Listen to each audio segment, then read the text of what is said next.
ॐ गं गणपतये नमः।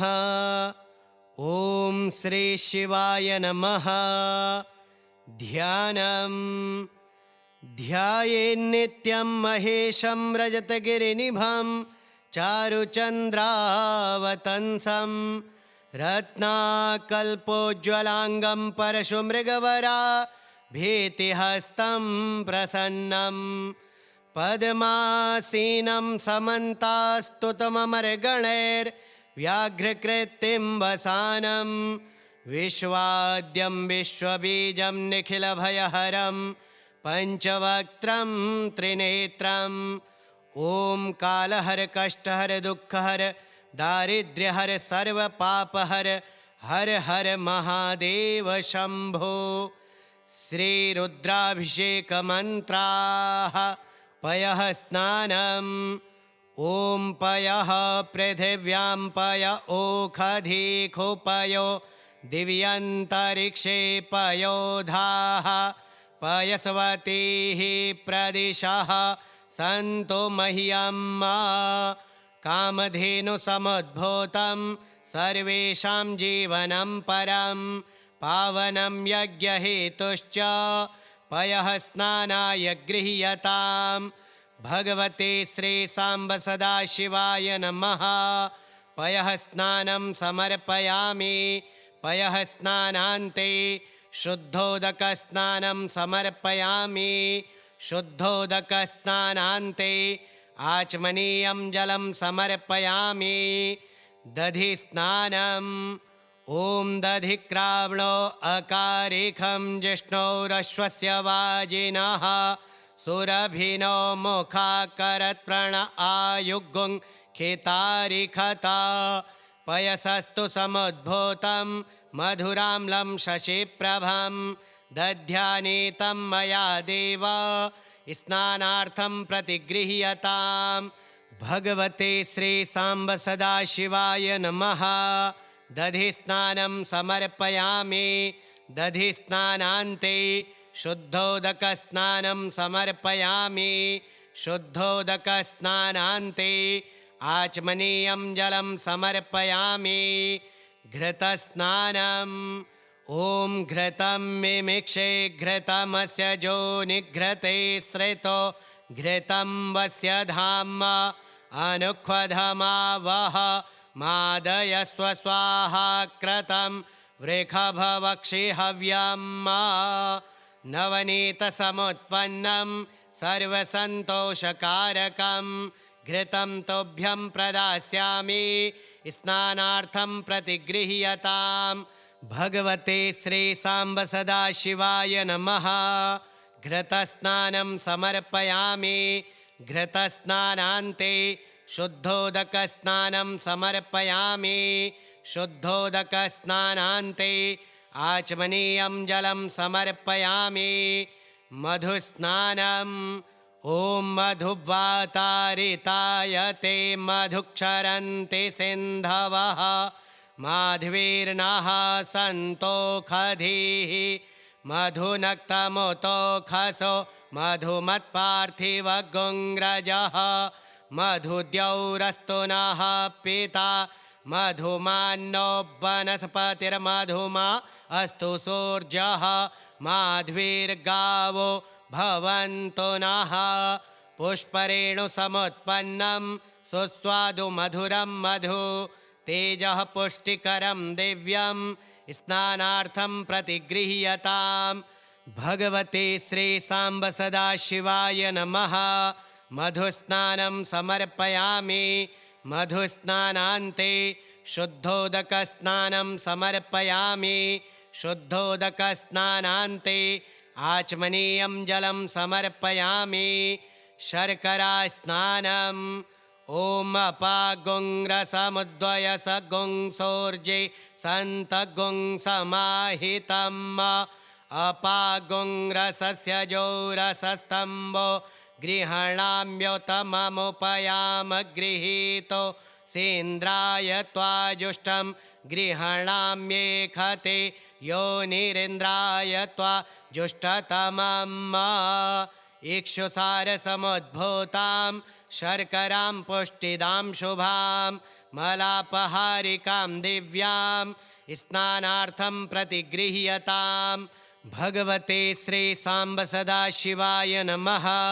शर्करा स्नानं समर्पयामि।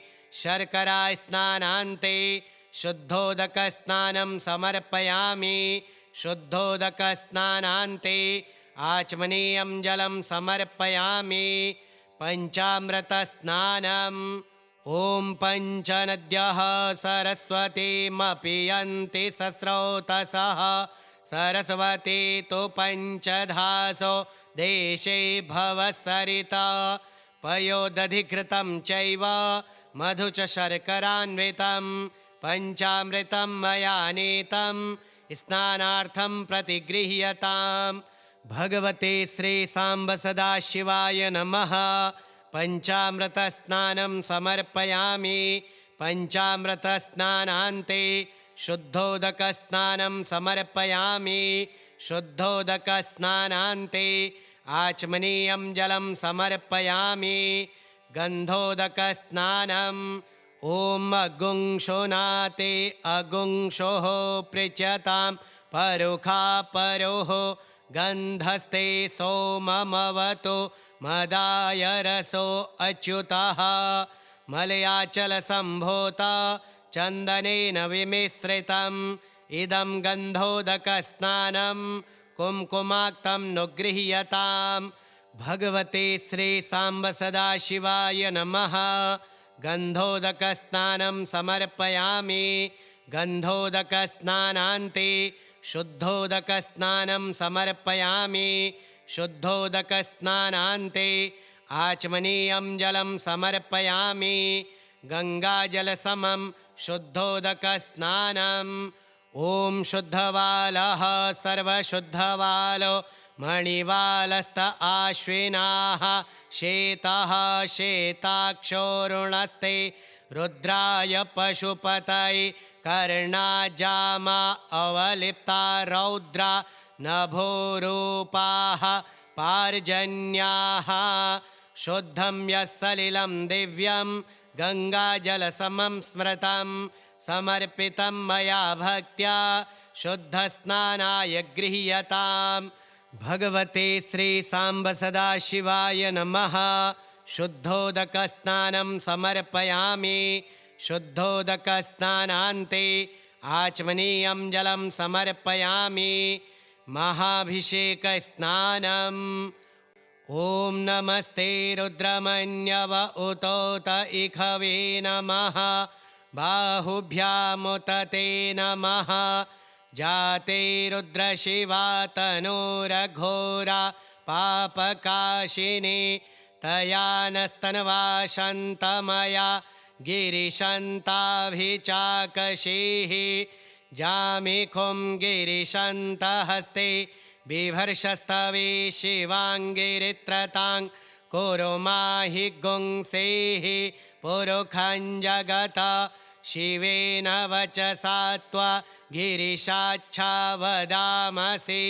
जथा नः सर्वमिज्जगदयक्ष्मगुंसो मना असत अध्यवोचदधिवक्ता प्रथमो दैव्योऽभिखक। अहिश्च सर्वाञ्जं भयन् सर्वाश्च जातु धान्यो धराचीः परासुव। असौजस्ताम्रो अरुण उत बभ्रुः सुमङ्गलः। जे चैनगुं रुद्रा अभितो दिक्षुस्रताः सहस्रशो वैखा गुंहेड इमहि। असौजो वसर्पतिनीलग्रीवो विलोहितः उतैनं गोपा अदृस्रन्नदृस्रन्नोदहार्जः सदृष्टो मृडयातिनः। नमोऽस्तु नीलग्रीवाय सहस्राक्षाय मीढुके अथो जे अस्य सतवानो हन्तेभ्यो करन्नमः। प्रमुञ्च धन्वनस्त्वमुभयो राज्ञोर्ज्याम जाश्च ते हस्त इखवः पराता भगवो वप। विज्यन्धनुः कपर्दिनो विशल्यो बाणवा उत अनेशन्नस्य जा इखव आभुरस्य निखङ्गधिः जाते हेतिर्मीढुष्टमहस्ते बभूवते धनुः तयास्मान् विश्वतस्त्वमयक्ष्मया परिभुज परिते धन्वनो हेतिरस्मान् वृणक्तो विश्वतः अथो ज इखुधिस्तवारि अस्मिन्निधेहितम् अवतत्य धनुष्ट्वगुं सहस्रा क्षशते खुधे निशीर्जशल्यानां मुखा शिवो नः सुमना भव नमस्त आयुधाय नातताय धृष्णवे उभाभ्यामुत ते नमो बाहुभ्यान्तव धन्वने मानो महान्तमुत मानो अर्भकं मान उक्षन्तमुत मान उक्षितं मानो वधीः पितरं मोत मातरं मानः प्रियास्तन्वो रुद्ररीरिखः मानस्तोकेतनये मान आयुखि मानो गोखुमानो अश्वेखुरीरिखः मानो वीरान् रुद्रभामिनो वधीरेह विखमन्तः सदमित्वा हवामहे ॐ नमस्ते रुद्रमन्यव उतोत इखवे नमः बाहुभ्यामुत ते नमः जाते रुद्रशिवा तनूरघोरा पापकाशिनी तया नस्तन्वा शन्तमया गिरिशन्ताभिचाकशीः जामिखुं गिरिशन्तहस्ते बिभर्षस्तवे शिवाङ्गिरित्रतां कुरु माहि गुंसेः पुरुखं जगत शिवेन वचसा त्वा गिरिशाच्छा वदामसि जथा नः सर्वमिज्जगदयक्ष्मगुं सुमना असत अध्यवोचदधिवक्ता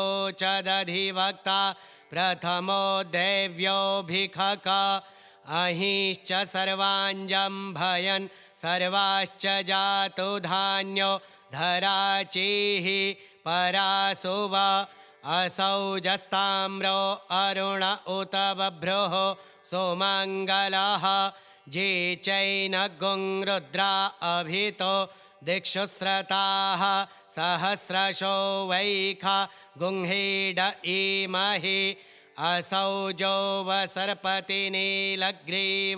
विलोहितः उतैनं गोपा अदृस्रन्नदृस्रन्नोदहार्जः सदृष्टो मृडयातिनः नमोऽस्तु नीलग्रीवाय सहस्राक्षाय मीढुके अथो ये अस्य सतवानो हन्तेभ्यो करन्नमः प्रमुञ्च धन्वनस्त्वमुभयो राज्ञोर्ज्याम जाश्च ते हस्त इखवः पराता भगवो वप विज्यन्धनुः कपर्दिनो विशल्यो बाणवा उत अनेशन्नस्य जा इखव आभुरस्य निखङ्गधिः जाते हेतिर्मीढुष्टमहस्ते बभूवते धनुः तयास्मान् विश्वतस्त्वमयक्ष्मया परिभुज परिते धन्वनो हेतिरस्मान् वृणक्तो विश्वतः अथो ज इखुधिस्तवारि अस्मिन्निधेहितम् अवतत्य धनुष्ट्वगुं सहस्रा क्षशते खुधे निशीर्जशल्यानां मुखा शिवो नः सुमना भव नमस्त आयुधाय नातताय धृष्णवे उभाभ्यामुत ते नमो बाहुभ्यान्तव धन्वने मानो महान्तमुत मानो अर्भकं मान उक्षन्तमुत मान उक्षितं मानो वधीः पितरं मोत मातरं मानः प्रियास्तन्वो रुद्ररीरिखः मानस्तोकेतनयि मान आयुखिमानो गोखुमानो अश्वेखुरीरिखः मानो वीरान् रुद्रभामिनो वधीरेह विखमन्तः सदमित्वा हवामहि। ॐ नमस्ते रुद्रमन्यव उतोत इखवे नमः बाहुभ्यामुत ते नमः जाते रुद्रशिवा तनूरघोरा पापकाशिनी तया नस्तनवा शन्तमया गिरिशन्ताभिचाकशीः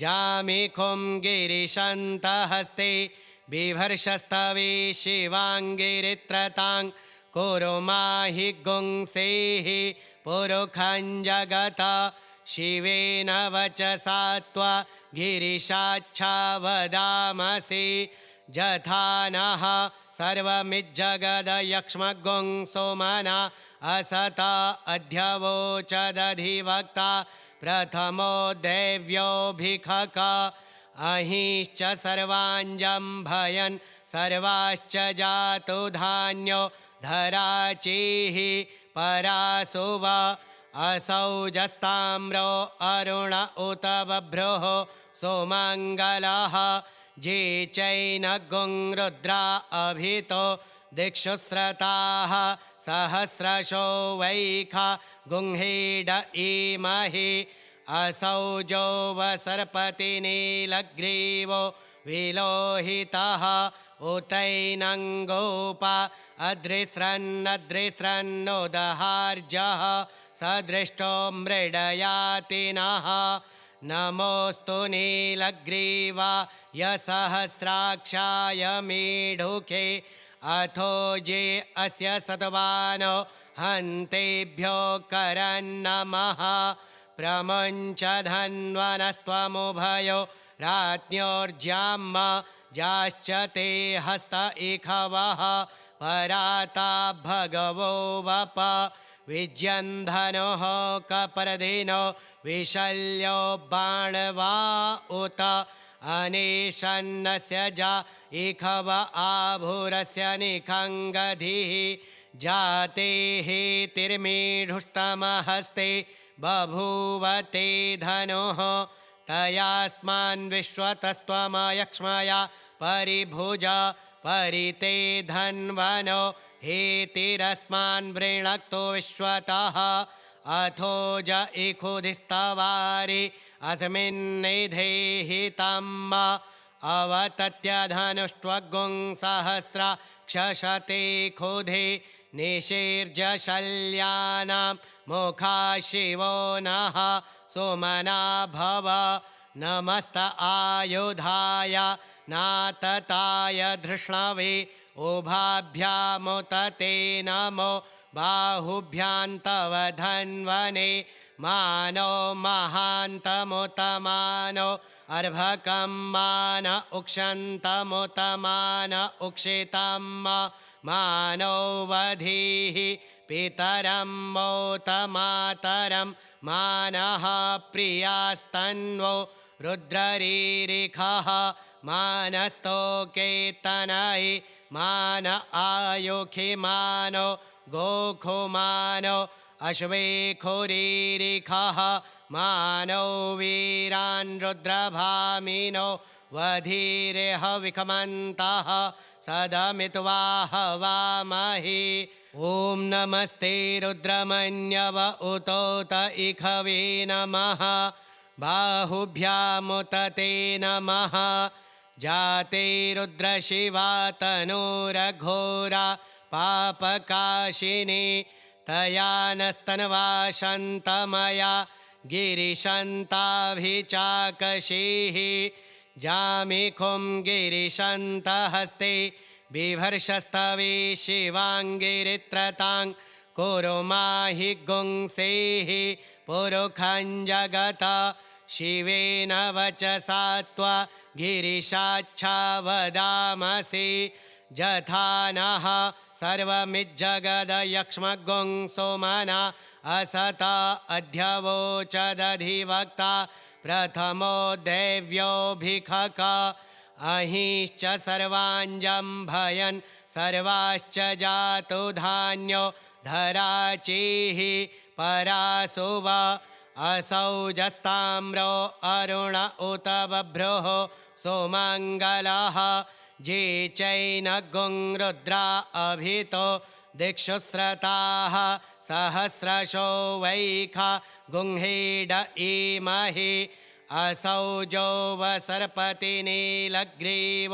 विलोहितः उतैनङ्गोपा अदृस्रन्नदृस्रन्नोदहार्जः सदृष्टो मृडयातिनः नमोऽस्तु नीलग्रीवाय सहस्राक्षाय मीढुके अथो ये अस्य सत्वानो हन्तेभ्यो करन्नमः प्रमुञ्च धन्वनस्त्वमुभयो राज्ञोर्ज्याम जाश्च ते हस्त इखवः पराता भगवो वप विज्यन्धनोः कपर्दिनो विशल्यो बाणवा उत अनेशन्नस्य जा इखव आभुरस्य निखङ्गधिः जाते हेतिर्मीढुष्टमहस्ते बभूव ते धनुः तयास्मान् विश्वतस्त्वमयक्ष्मया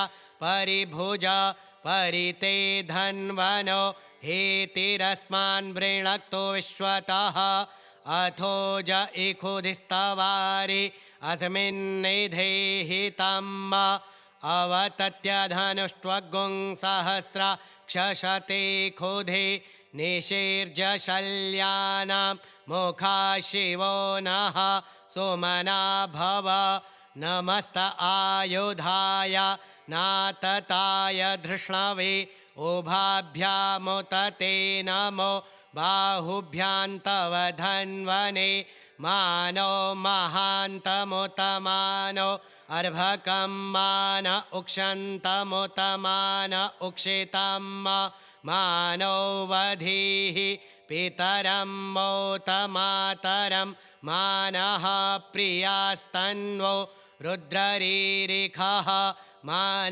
मानस्तोकेतनै मान आयुखि मानो गोखुमानो अश्वेखुरीरिखः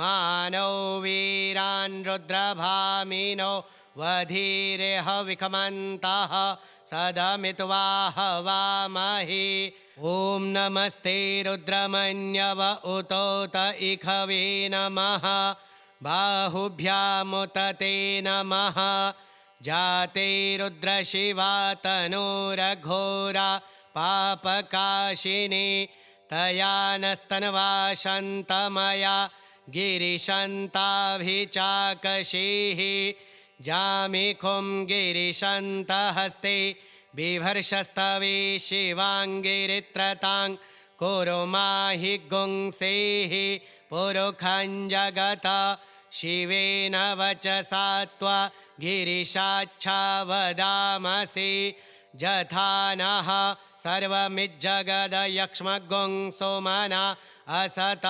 अध्यवोचदधिवक्ता प्रथमो दैव्योऽभिखक अहिश्च सर्वाञ्जम्भयन् सर्वाश्च जातु धान्यो धराचिः परासुव असौजस्ताम्रो अरुण उत बभ्रुः सुमङ्गलः जे चैनगुं रुद्रा अभितो दिक्षुस्रताः सहस्रशो वैखा गुंहीड इमहि असौजो वसर्पतिनीलग्रीवो विलोहितः उतैनङ्गोपा अदृस्रन्नदृस्रन्नोदहार्जः सदृष्टो मृडयातिनः नमोऽस्तु नीलग्रीवाय सहस्राक्षाय मीढुके अथो ये अस्य सत्वानो हन्तेभ्यो करन्नमः प्रमुञ्च धन्वनस्त्वमुभयो राज्ञोर्ज्याम जाश्च ते हस्त इखवः पराता भगवो वप विज्यन्धनोः कपरदिनो विशल्यो बाणवा उत अनेशन्नस्य जा इखव आभुरस्य निखङ्गधिः जाते हेतिर्मीढुष्टमहस्ते बभूव ते धनुः तयास्मान् विश्वतस्त्वमयक्ष्मया परिभुज परिते धन्वनो हेतिरस्मान् वृणक्तो विश्वतः अथो ज इखुधिस्तवारि अस्मिन्निधेहितम् अवतत्य धनुष्ट्वगुं सहस्रा क्षशते खुधे निशीर्जशल्यानां मुखा शिवो नः सुमना भव नमस्त आयुधाय नातताय धृष्णवे उभाभ्यामुत ते नमो बाहुभ्यान्तव धन्वने मानो महान्तमुत मानो अर्भकं मान उक्षन्तमुत मान उक्षितं मानो वधीः पितरं मोत मातरं मानः प्रियास्तन्वो रुद्ररीरिखः मानस्तोकेतनै मान आयुखि मानो गोखुमानो अश्वेखुरीरिखः मानो वीरान् रुद्रभामिनो वधीरेह विखमन्तः सदमित्वा हवामहि ॐ शान्तिः शान्तिः शान्तिः सदाशिवार्पणमस्तु।